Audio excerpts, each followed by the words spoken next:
Alhamdulillah, Alhamdulillahi wahdah, wassalatu wassalamu ala man la nabiyya ba'da amma ba'd. A'udhu billahi minash shaitanir rajeem, bismillahir rahmanir rahim. La tahzan, inna Allaha ma'ana. Sadaqallahul azim. Allahumma salli wa sallim wa barik ala Sayyidina Muhammad wa ala alihi wa sallim taslima. Many people in their life, they feel some kind of anxiety or worry or stress. And they often wonder, what can the Deen of Islam offer them? And then they often turn to tasawwuf.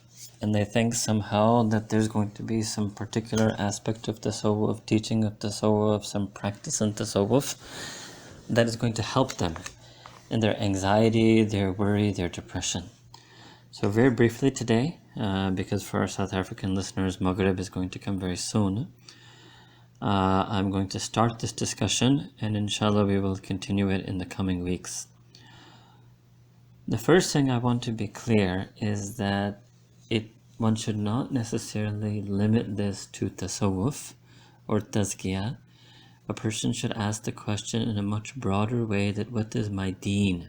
What is Deen Islam? What does Allah Ta'ala want me to do? What has Allah Ta'ala revealed in Quran for me to do? What has the Nabi Kareem Sallallahu Alaihi Wasallam taught and instructed me to do in Hadith? What is his own example from his seerah? What were the ways that the Sahaba Kiram radiallahu ta'ala anhu dealt with difficulty?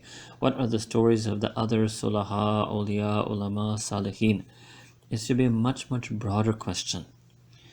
The second point is that obviously there are going to be some types of psychological, psychiatric forms of depression or anxiety which have to be treated through those methods, in addition to what we're going to talk about today and in the coming week, inshallah. Now, what often happens is that a person gets confused in Islamic terms. What is sabr? What is tawakkul? What am I supposed to be doing at this moment? Is this a time of sabr for me? Is it tawakkul on Allah subhanahu wa ta'ala? And I wanted to clear up a few things. The first thing we should realize is that neither all of the efforts we make in deen, taqwa, sabr, tawakkul, dua, etc., does not mean that immediately Allah Ta'ala will remove that difficulty or worry from us. So that's the first misunderstanding. The worry and difficulty may remain. It may remain for a short time, and then Allah Ta'ala will eventually remove it. It may remain for a long time. It might even get worse along the way. But finally, ultimately, Allah Ta'ala may remove it. And it may remain for a long time and leave only to be replaced by another worry and difficulty. And that may even continue in a person's life. Their whole life may just be this. So it's very important to understand. The reason I'm saying this is because some people, they say, I made dua, I turned to Allah Ta'ala, I made tawakkul on Allah Ta'ala, and I couldn't find him, or Allah Ta'ala was absent, or Allah Ta'ala was distant. And what they mean by that is the situation has remained the same. The difficulty is there, the worry is there, the enmity is there, whatever it is remains. So that's not what sabr and tawakkul means. Sabr and tawakkul are actually a very high form of ubudiyya, of submission and slave to Allah subhanahu wa ta'ala, in the sense that I'm going to turn to Allah Ta'ala because that is what my masters ordered me to do.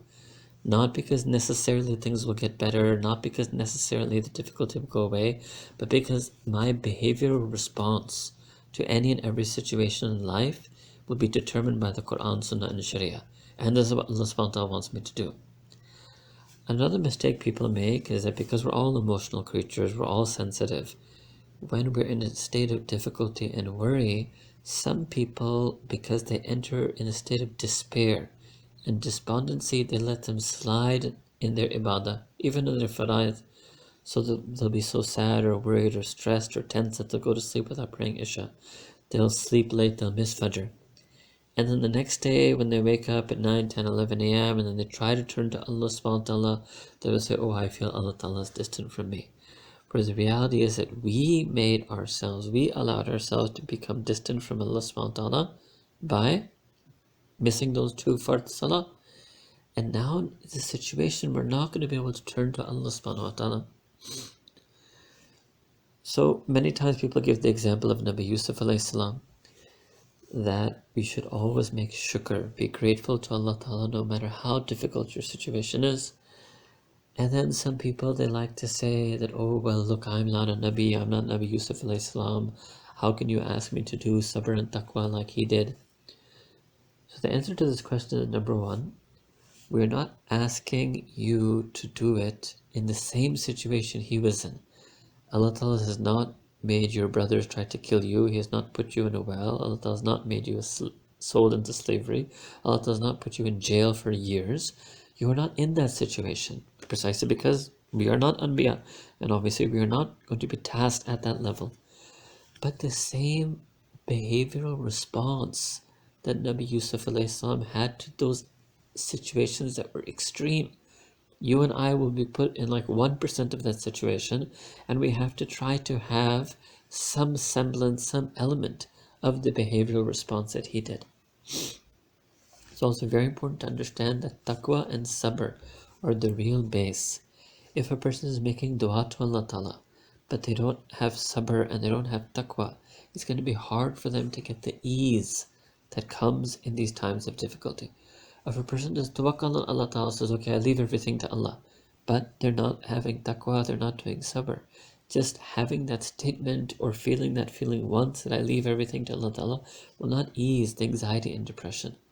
So it's very important that a person must have, and sabr doesn't just mean patience.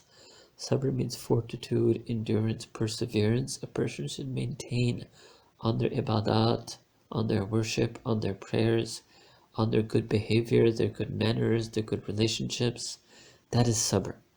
So the first thing sabr means then, to put it in simple English, is don't let the bad things in your life bring down the good things in your life. This is the first and most important aspect of sabr.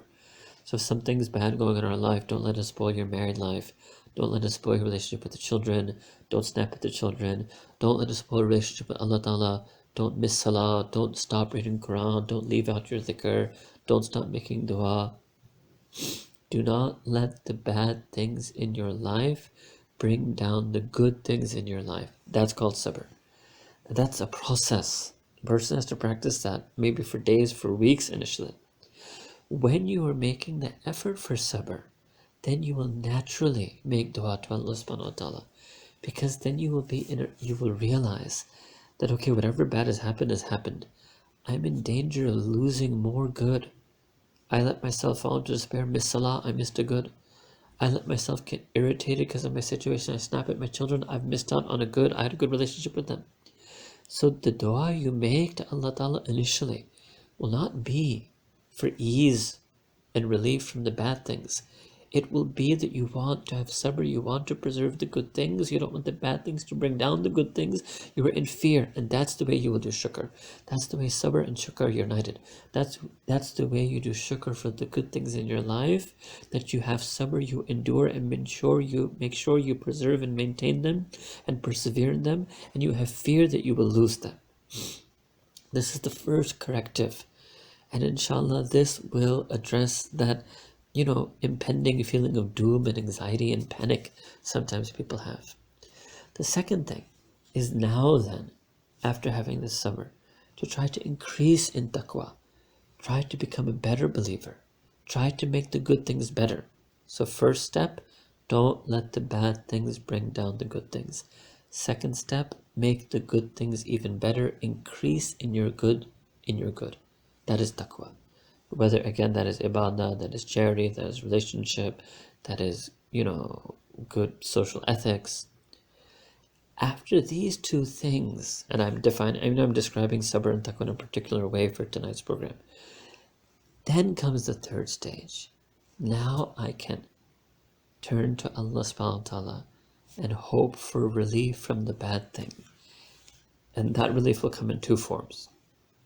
One is, yes, that Allah could outright, rescue us, remove that difficulty, that problem in our life. Or, as I mentioned, the problem and difficulty will remain, but the negative emotions, the negativity, the despondency, the despair, the sadness, the depression, that will go away. And that's actually a greater enemy. So if there's something bad going on in our life, so we must understand that everybody will go through test and trial. This is something that is so repeated in Quran, so repeated in lectures and talks. But when we go through a difficult time, it's hard for us to realize that. I think we should have some go-to verses of Quran or Hadith or short talks where when we actually practically live and experience difficult times, trial, test, tribulation in our life, we listen to that. So we realize that this is not some exceptional, out of the ordinary setback that has happened to me. This is normal part and parcel of life. That sooner or later I was bound to have a test, a setback, maybe a crisis in my health, maybe a crisis in my wealth, maybe a crisis in my relationships. I was bound to have an outright crisis. And alhamdulillah, Allah Ta'ala has prepared me for this by telling me it will happen, telling me what to do when it happens, showing me hope when it happens, and promising to accept my dua when it happens. So the most important thing is that the more important than the difficulty and problem going away. And I'm stressing that again because it's our emotional state that when we're in tough times, the first thing we want, the most important thing we want, the only thing we want is that difficulty and that problem to go away. No, what we have to do is first and foremost sabr, second taqwa, third we want that any and all negative emotional, spiritual consequences, effects of that difficulty to go away. And that is what can be done through dua, through tawakkul, through dhikr, through nasiha, reflecting upon deen, pondering upon deen, doing shukr to Allah Ta'ala. The sabr and taqwa themselves will go away a long way through this. And again, this is a process. One will have to keep doing it. One will do it and inshallah come out of that worry, despair, then you may fall back into it. And then again, you have to go through the process. Keep doing it. And then you're so busy doing the sabr and the taqwa and then the tawakkul and dua and turning to Allah subhanahu wa ta'ala to protect yourself from those feelings of despair, that becomes your mission and that is your coping mechanism for the difficulty and setback in life. Now, yes, very briefly, I would just add that there are some difficulties and setbacks in life that, yes, you can do something about them. Maybe there's some clarification, there's some communication, there's some repentance, there's some, you have to separate yourself from people, you have to learn from the lesson, you have to protect yourself in the future. So if there's any practical steps like that, and that it really depends on the situation, a person can and try to do that. But sometimes there are difficulties and setbacks in life that outwardly, in terms of asbab, right, in terms of practical means and steps, there is nothing you can do. There's nothing you can do about it. There's no step you can take to address it, to resolve it, to fix it, to understand it. So in those situations, it becomes even more important to do the sabr and taqwa and tawakkul as we outlined it today, because those situations can lead even to more despair. At the same time, sometimes it may happen that you try to take steps and those steps are not successful, or even worse, those steps backfire, or even worse, those steps make the situation even worse. The problem gets even more complicated. Again, that is a situation where one is in great danger of despair and sadness and despondency. So it's always best to do sabr, taqwa, and tawakkul and du'as and persist on that and maintain on that. And it's when you do all of that, then you can comfortably, contentedly in your heart say, I'm leaving the matter to Allah subhanahu wa ta'ala. Allah ta'ala will resolve it. And if Allah Ta'ala wants to keep me in this state, or Allah Ta'ala wants to put me in an additional state, as long as, Ya Allah, in this state and any future state of difficulty, you keep me on Iman, and you give me the himmah and the strength to have sabr and taqwa, and you keep my heart and my soul and my mind always oriented towards you in tawakkul and dua, that's fine, because that's my life. That's ubudiyah. This is my way that I've become your slave. This is my dream. Some people, maybe their destiny is to have sabr and taqwa and tawakkul in good times. Maybe my destiny is to have sabr, taqwa and tawakkul in bad times. All I want is that my life should always be on iman and should be on deen. And when your heart really starts, so sometimes you may have to say these words, you may not fully feel it, right? You may feel it like 80%. But you have to keep talking to Allah Ta'ala like this. You have to keep making dua to Allah Ta'ala like this. And then inshallah those words will become a reality. Those pleas and supplications will become states and conditions of the heart. And there's no need to call all of this process that I said, quote unquote, tasawwuf. This is just deen. Yes, it is maybe an aspect of deen that is teaching us how to have emotional and spiritual, what emotional and spiritual feelings and states we should have, how to turn to Allah subhanahu wa ta'ala. But it is plain and simple deen. We make dua that Allah subhanahu wa ta'ala protect each and every one of us from every sadness, from every difficulty, from all despair and despondency. That may Allah ta'ala give us the strength and himmah to have true sabr and true taqwa and always keep us on iman. And may Allah ta'ala ever and always keep our hearts turn towards Him in tawakkul, in dua, and in all of the attributes of iman and Islam that Allah Ta'ala has mentioned in the Quran. And may Allah Ta'ala give us tawfiq to follow the sunnah of the Blessed Messenger Sallallahu Alaihi Wasallam. Wa akhiru da'wana alhamdulillahi rabbil alameen.